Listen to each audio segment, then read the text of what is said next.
মহাশূন্য থেকে বরফের চায় আলু খেতে পড়ায় ঘটনায় আতঙ্ক ছড়ালো তারকেশ্বরে। বর্তমানে চলছে আলুর মরশুমের মতাবস্থায় হুগলি, তারকেশ্বরে, ধনিয়াখালী, চাপাডাঙ্গা, সোদপুর, আরামবাগ, গোঘাট সহ বিস্তীর্ণ এলাকা জুড়ে চলছে জমি থেকে আলু তোলার কাজ। তাই বর্তমানে এক প্রকার সমস্ত চাষিরা জমিতে বহু চাষির জমির আলু তোলার কাজ চলছে। এমতো অবস্থায় আজ এক বিরল ঘটনা চাঞ্চল্য ছড়ালো তারকেশ্বরের আকনাপুর এলাকায়।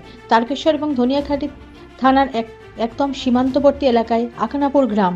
এই দিন বিকেলের দিকে হঠাৎই আকনাপুর গ্রামের দক্ষিণ পাড়া দুর্গাতলা এলাকায় বিরাট আকারের একটি বরফের টুকরো মাটিতে এসে পতিত হয়।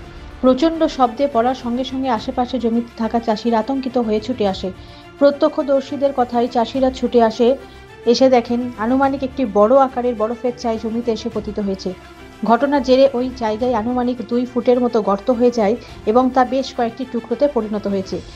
প্রত্যক্ষদর্শীদের মতে আনুমানিক 20 কেজি ওজন হবে ওই বরফের চাইটি। ঘটনায় আতঙ্কিত হয়ে পড়ে চাষিরা। হঠাৎই মহাশূন্য থেকে কী কারণে এবং কোথা থেকে এত বড় বরফের টুকরোটি এসে পড়ল তা নিয়ে শঙ্কিত হয়ে পড়েন তারা। তবে ফাঁকা জমিতে বরফের চাইটি পড়ায় সেইভাবে কোনো দুর্ঘটনার খবর পাওয়া যায়নি। এই বিষয়ে প্রত্যক্ষদর্শী চাষিরা কি জানালেন চলুন একবার শুনে নেব। তারকেশ্বর থেকে আশিস কুমার ঘোষের রিপোর্ট। দেড়টার সময় একটা ওপর থেকে শশ করে আওয়াজ হয়ে বরফ পড়লো। বরফটা মিনিমাম কেজি 20 মতো হাইট হবে, ওয়েট হবে।